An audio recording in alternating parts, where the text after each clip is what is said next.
Halo kaum intelektual sekalian. Dulu di jantung Eropa, terletak di Andalusia, daerah Spanyol, azan berkumandang. Sama seperti yang terjadi di Indonesia. Banyak pemuka agama, banyak umat muslim, bahkan mayoritas yang beragama muslim di negara bernama Andalusia ini. Sekitar 75%. Wow. Namun, sekarang ini jumlah penganut agama muslim di sana tidak lebih dari 2%. Sekarang di Andalusia, jumlah orang yang menganut agama Islam itu sangat sedikit sekali. Dan mayoritas agama di sana itu adalah Kristen. Nah, yang jadi pertanyaan, kok bisa seperti itu? Apa alasannya? Jadi, diperkirakan sekitar 3,5 juta jiwa orang yang murtad di Andalusia zaman dulu. Wow, luar biasa. Bayangkan guys, 3,5 juta orang murtad berjamaah. Wow, luar biasa. Gila banget. Nah, yang jadi pertanyaan, kok bisa seperti itu? Kok bisa rame-rame murtad gitu? Ya, apa alasannya? Apakah dipaksa oleh pemerintah? Apakah karena ajarannya? Apakah karena sukarela? Apakah karena ada semacam intrik politik dan lain sebagainya? Kemudian ya, kalau saya perhatikan warga Konoha itu biasanya mengatakan kalimat-kalimat seperti ini misalnya. Oh, agama Kristen itu adalah agama penjajah. Agama Karesteng ini adalah agama penjajah. Mereka punya semboyan yaitu God, Glory, Gospel. Jadi tujuan daripada belanja itu untuk menjajah Indonesia itu kalian menyebarkan yang namanya agama Kristen ya. Nah, yang jadi pertanyaan, apakah cuman pemeluk agama Kristen yang pernah menjajah? Apakah pemeluk agama Islam juga pernah menjajah? Lalu bagaimana dengan Ottoman? Ottoman yang ada di Turki. Turki Utsmani. Ottoman itu kan punya jajahan dari Afrika sampai ke jantung Eropa. Nah, yang jadi pertanyaan, kenapa ya kaum muslim yang ada di Konoha itu merasa si paling suci gitu ya, merasa si paling nggak punya jajahan, padahal mereka juga punya jajahan. Kenapa bisa seperti itu? Apa alasannya? Apakah cuman mayoritas agama Kristen yang pernah menjajah, yang pernah kolonialisasi? Bagaimana fakta yang sebenarnya?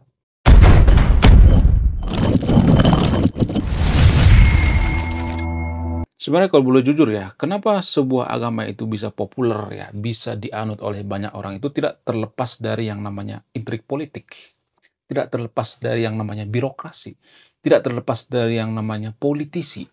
Jadi itu paling berpengaruh daripada dakwah ya, politik paling berpengaruh menyebarkan agama daripada dakwah. Nah, inilah yang terjadi di Andalusia. Dulu sebelum Kekhalifahan Umayyah, garis bawahi ya, ini kekhalifahan Umayyah, dimulai sekitar tahun 1100-an sampai 1800-an. Jadi kekhalifahan Umayyah saat itu sangat-sangat maju sekali di zamannya. Sehingga apa? Sehingga mereka menginvasi, mereka menaklukkan, mereka menjajah yang namanya Spanyol. Ketika mereka menjajah yang namanya daerah bagian daripada Spanyol yaitu Andalusia, mereka menyebarkan yang namanya agama Islam di sana. Bagaimana cara mereka menyebarkan agama Islam di sana? Jadi sebelum ajaran agama Islam disebarkan di sana, umat beragama di sana itu mayoritas beragama Kristen, ya. Jadi sebelum Islam menaklukkan yang namanya Andalusia, harus digarisbawahi dulu ya, biar jangan ini ya tumpang tindih ya informasinya. Sebelum agama Islam menyebarkan agama Islam di Andalusia, penduduk lokal di sana sudah beragama Kristen guys ya, sudah banyak beragama Kristen dan agama-agama lokal lainnya. Jadi di sana agama Islam saat itu minoritas. Nah, sejak kedatangan daripada Umayyah, kekhalifahan Umayyah, maka rame-rame orang masuk ke agama Islam. Nah, yang jadi pertanyaan, bagaimana cara daripada kekhalifahan Umayyah untuk ya menyebarkan agama Islam di Andalusia? Ada berbagai cara ya, tapi cara yang paling umum itu sama seperti yang terjadi di Konoha ya. Jadi secara tidak langsung mereka memaksa Konoha itu mayoritas beragama Muslim ya, kalau saya perhatikan. Dan di Andalusia juga seperti itu triknya. Apa itu triknya? Jizyah ya. Jadi ada istilah jizyah. Jizyah ini semacam pajak. Jadi kalau lu beragama Islam, lu punya privilege ya, yaitu lu dikurangi pajak atau tidak bayar pajak. Tapi kalau ya di luar daripada agama Islam, waktu di Andalusia, harus bayar yang namanya jizyah. Jadi untuk menghindari yang namanya jizyah ini, maka banyak ya agama Kristen yang ada di Andalusia itu beralih ke agama Islam. Jadi ini trik atau ini semacam kelicikan yang tersembunyi kalau saya perhatikan ya. Trik yang sangat cantik sekali ya. Sengaja ya dibikin semacam jizyah biar apa? Biar ya agama-agama Kristen yang ada di Andalusia saat itu pindah ke agama Islam. Sangat licik emang ya. Dan ini juga terjadi di Konoha tanpa kita sadari ya. Kemudian apalagi cara selanjutnya? Cara selanjutnya itu dengan cara memprioritaskan yang beragama Muslim untuk jadi pemimpin. Jadi ada semacam prinsip pilihlah pemimpin yang seiman. Ternyata ternyata di Andalusia juga sudah diterapkan hal seperti ini, yaitu pilihlah pemimpin yang seiman, sehingga pemimpin di Andalusia itu mayoritas beragama Muslim. Karena di sana mayoritas beragama Muslim, ya birokrasi, militer, dan lain sebagainya. Maka ya orang-orang yang pengen jadi pejabat misalnya, orang-orang yang jadi bekerja di pemerintahan misalnya ya, maka mereka harus masuk agama Muslim dulu secara halus ya, bukan secara paksa. Jadi ada semacam jurus ya, jurus-jurus yang dilakukan untuk supaya umat Muslim mayoritas di Andalusia. Jadi banyak tuh ya agama-agama lokal, kemudian agama Kristen, agama Katolik dan sebagainya, mereka masuk ke agama Muslim biar apa? Biar mereka bisa jadi pejabat. Karena apa? Karena ada prinsip yang namanya pilihlah pemimpin yang seiman. Ini yang diterapkan di Andalusia saat itu. Apakah ada dalilnya? Ada. Ada kok di kitab suci agama mayoritas di Konoha dalil yang mengatakan, pilihlah pemimpin yang seiman.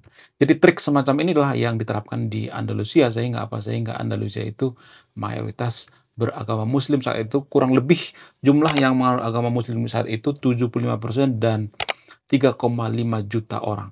Penduduk Andalusia saat itu kurang lebih 5 sampai 6 juta orang dan 75%-nya itu beragama Muslim. Namun ya naasnya beberapa ratus tahun kemudian ada seorang pemimpin yang karismatik di Andalusia saat itu. Dia seorang mualaf. Nah, ketika dia menganut yang namanya agama Islam, dia punya privilege gitu ya. Dia punya kewenangan untuk memimpin Andalusia saat itu, sehingga dia membelot ya. Dia mengkhianati kaum muslim yang ada di Andalusia.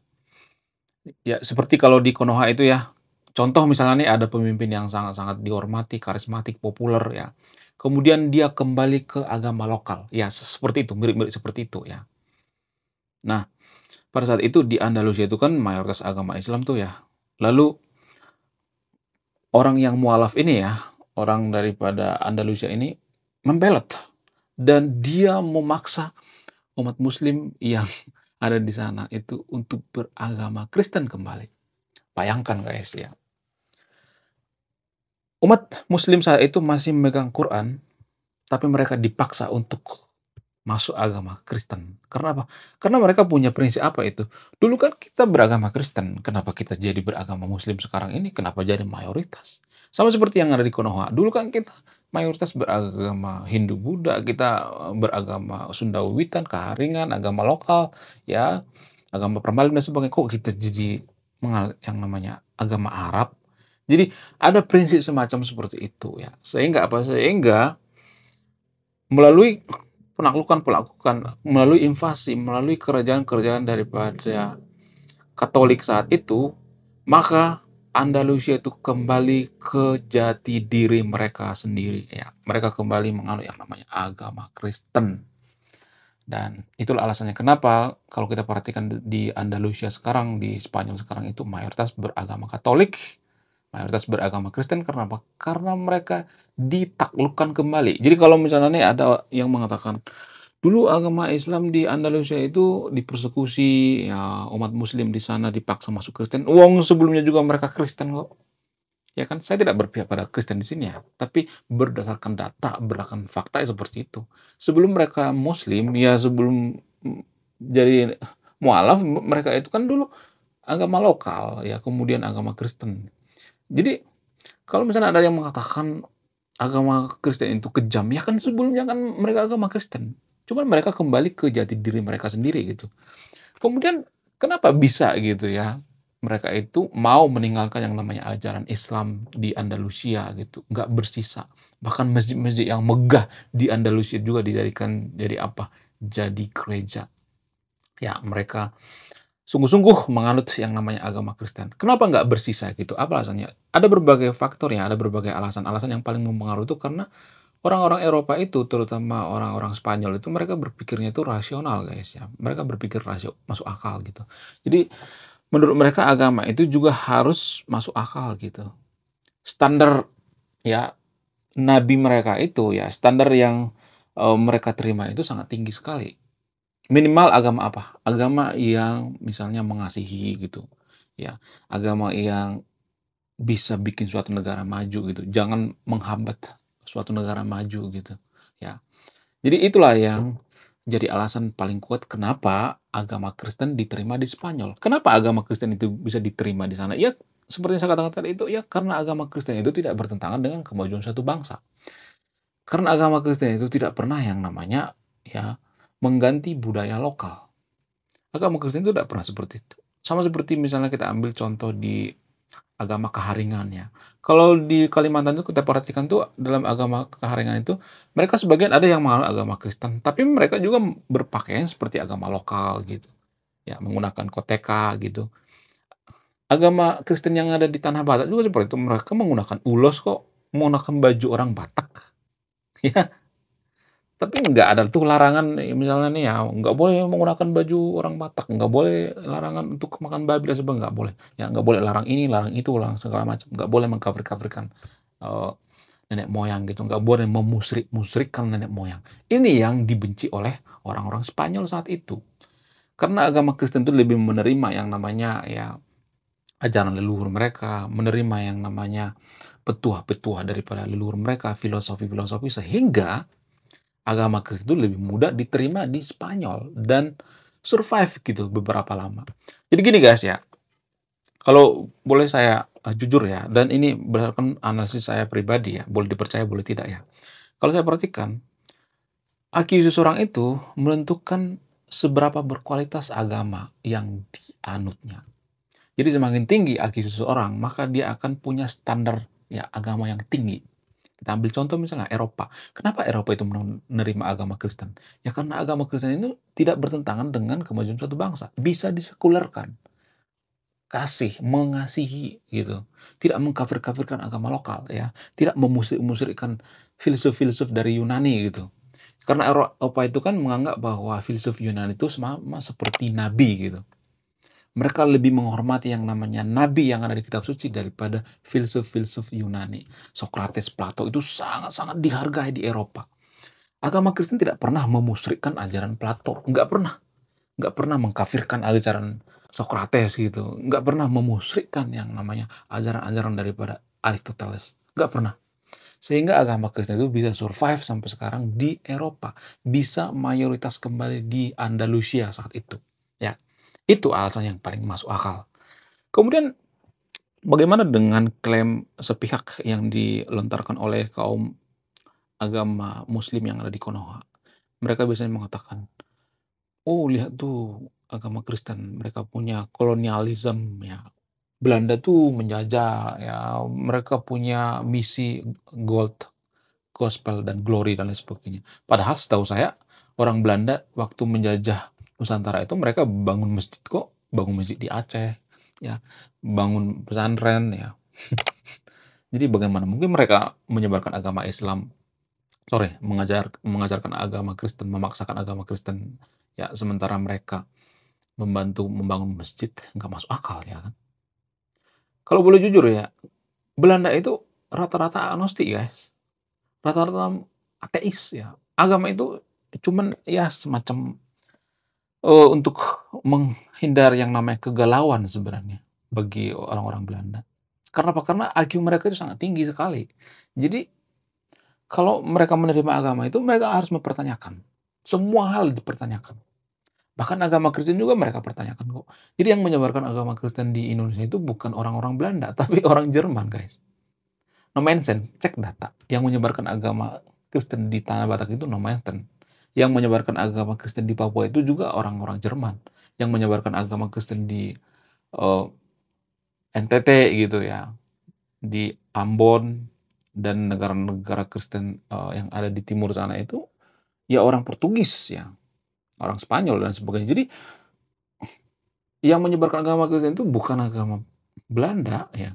Kalau Belanda memaksakan agama Kristen, kita akan mayoritas agama Kristen semuanya ya kan. Jadi ini klaim yang tidak berdasar gitu. Kemudian saya melihat ya umat agama Muslim yang ada di Konoha itu si paling suci gitu. Oh, kita tidak pernah yang nama menjajah. Tuh Turki Utsmani.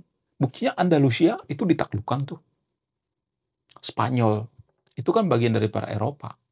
Dari Eropa sampai ke Afrika. Bayangkan dari Eropa sampai Afrika punya jajahan daripada kekhalifahan Turki Utsmani, Ottoman. Mereka juga punya jajahan kok.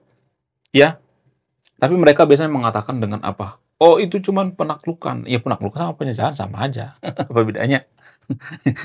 Sama aja, sama-sama menjajah juga ya kan. Apa bedanya? Ya, kalau misalnya ada yang mengatakan, "Oh, mereka tidak memaksa." Iya, memaksa secara halus. Dengan cara apa? Dengan cara memprioritaskan umat muslim jadi pemimpin di sana. Di Andalusia kan dulu caranya untuk, merekrut yang namanya agama, Islam di sana. Untuk berdakwah mereka, mmm, kasih ya semacam apa, semacam privilege. Itu triknya, guys, bermain cantik. Ya, kemudian apa, kemudian mereka dikasih jabatan biasanya, kemudian dikasih kemudahan-kemudahan, pokoknya diprioritaskan. Kemudian pajak apa, dihapuskan kalau lu masuk ke agama mayoritas. Gitu triknya, guys. Ya, jadi butuh butuh effort yang sangat luar biasa untuk meneliti hal ini, guys. Jadi di antara sahabat yang Tufino nih, ya sekarang sudah mengerti kenapa agama, mayoritas di Konoha itu jadi mayoritas sekarang di Konoha karena apa? Karena ya campur tangan politik. Makanya saya katakan ya, kita itu ya dalam beragama itu nggak boleh mengabaikan yang namanya politik. Harus berpolitik. Suka tidak suka, mau nggak mau kita harus berpolitik. Untuk apa? Untuk menjaga yang namanya agama kita, ya. Makanya saya tuh ada rencana bikin semacam asosiasi ya, asosiasi atau organisasi berbadan hukum gitu. Untuk apa? Untuk membela agama lokal. Karena saya kasihan banget ya dengan agama lokal. Mereka dipersekusi secara halus ya, mereka dikriminalisasi secara halus ya. Padahal mereka itu sangat toleransi, agama Sundawitan, agama Kaharingan, agama-agama lokal seperti ya agama Parmalim dan lain sebagainya. Mereka itu sangat-sangat toleransi. Kalau mereka intoleransi, mereka tidak akan menerima yang namanya agama muslim ya kan. Mereka pasti akan mengganggu orang muslim lagi ibadah. Justru mereka yang paling toleransi, tapi mereka dianaktirikan. Bayangkan, dianaktirikan, disingkirkan. Makanya saya pengen bikin sebuah organisasi atau asosiasi gitu. Terserah siapa ketuanya. Saya juga tidak terobsesi jadi ketuanya ya. Yang penting idenya terrealisasi gitu ya. Mau nggak mau kita harus berpolitik gitu. Kita harus bikin organisasi ya. Organisasi agama lokal ya. Siapa aja bisa masuk ya. Agama Kristen masuk, agama Katolik masuk, ya. Kemudian agama Sunda Wiwitan juga masuk ya. Dalam organisasi ini maksudnya. Kemudian agama Hindu Bali juga masuk. Jadi satu wadah gitu. Kalau kita sudah kompak ya bikin organisasi, bikin badan hukumnya, menurut saya itu sangat-sangat bagus sekali ya untuk apa? Untuk mempertahankan yang namanya agama lokal, biar agama lokal tidak punah gitu dengan trik apa? Dengan trik politik yang digunakan di Konoha seperti sekarang ini. Ya. Kalau menurut saya pribadi ini akan terasosiasi karena apa? Karena gini, guys, akan terrealisasi karena saya melihat sekarang ini ada semacam kebangkitan daripada agama lokal itu sendiri.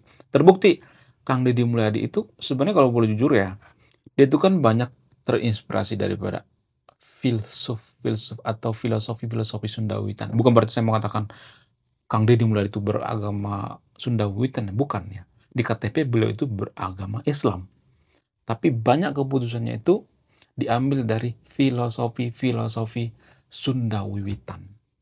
Jadi apa salahnya ya kan kita misalnya nih mengajukan terhadap Kang Deddy Mulyadi misalnya atau siapapun ya yang punya kewenangan atau kebijakan, ya kita harus bikin semacam asosiasi dong ya, organisasi gitu. Organisasi tandingan daripada NU atau Muhammadiyah dan lain sebagainya. Nggak jadi masalah kalau tujuannya baik ya kan. Ya, tujuan kita itu bukan untuk oh, bermusuhan gitu atau menghancurkan organisasi lain, bukan seperti itu maksudnya. Tapi apa? Tapi biar kita itu tetap eksis gitu. Ya, biar kita tuh jangan tergerus gitu dengan apa? Dengan godaan-godaan jabatan ya. Jadi kalau saya perhatikan di Konoha itu, agama mayoritas di Konoha itu ada semacam privilege ya, privilege yang sangat-sangat luar biasa sehingga apa? Sehingga banyak orang berbondong-bondong masuk ke agama mayoritas di Konoha. Karena apa? Karena syarat untuk jadi pejabat itu harus beragama mayoritas di Konoha. Itu secara tidak tertulis ya. Jadi untuk menghindari ini ya, untuk menghindari kelicikan ini ya, ini semacam kelicikan ya pejabat-pejabat di Konoha. Ya karena apa? Karena mereka yang menjabat di pemerintahan. Jadi kita juga harus ikut andil dong ya. Untuk apa? Untuk berpolitik. Mari kita berpolitik ya. Kenapa apa salahnya gitu kalau kita berpolitik? Asal tujuan politik itu bagus. Kang Deddy Mulyadi itu berpolitik guys, walaupun dia menganut yang namanya filosofi Sunda Wiwitan, dia berpolitik ya. Jadi kalau menurut saya ya, prediksi saya kalau misalnya KDM nanti jadi presiden ya, ini seakan memudahkan ini kebangkitan ya saat momen-momen ya, momen terbaik kebangkitan daripada agama-agama lokal. Jadi ini sangat-sangat berharga sekali ya kalau kita misalnya bikin semacam wadah gitu atau organisasi ya. Menurut kalian gimana? Ya, coba tulis di kolom komentar kayak, apakah kalian setuju kita bikin organisasi membela ya agama lokal? Apakah Anda setuju ya membela agama lokal dari apa? Dari sikap ya, diskriminasi daripada agama mayoritas di Konoha secara halus? Apakah Anda siap membela agama lokal? Mereka sudah lama dianaktorikan, padahal ya merekalah yang jadi tuan rumah sebenarnya. Lagian kalau saya perhatikan ya, nggak ada satupun negara maju dunia ini ya yang bisa menjadi negara maju kalau mereka terputus dengan ajaran leluhurnya. Ajaran leluhur kita itu tercampur baur dengan agama lokal. Sama seperti misalnya China. Kenapa China itu maju? Karena apa? Karena ada filsuf bernama filsuf Confucianism, Confucius. Bagaimana dengan Jepang? Jepang itu maju karena apa? Karena semangat Bushido. Eropa maju karena apa? Karena filsuf-filsuf Yunani, filsafat Yunani. Jadi kalau kita mau menjadikan negara kita itu maju itu kita harus mencari yang namanya filsuf ya atau pemimpin yang bisa menghimpun ini semua ya. Terserah siapa yang jadi ketuanya. Ya kita berembuk nggak jadi masalah ya. Yang penting idenya terrealisasi. Ya, menurut kalian gimana ya? Apakah ini menarik atau tidak? Coba tuliskan di kolom komentar ya. Oke, sekian video ini. Terima kasih sudah memahami. Saya kaum intelektual, salam rasional.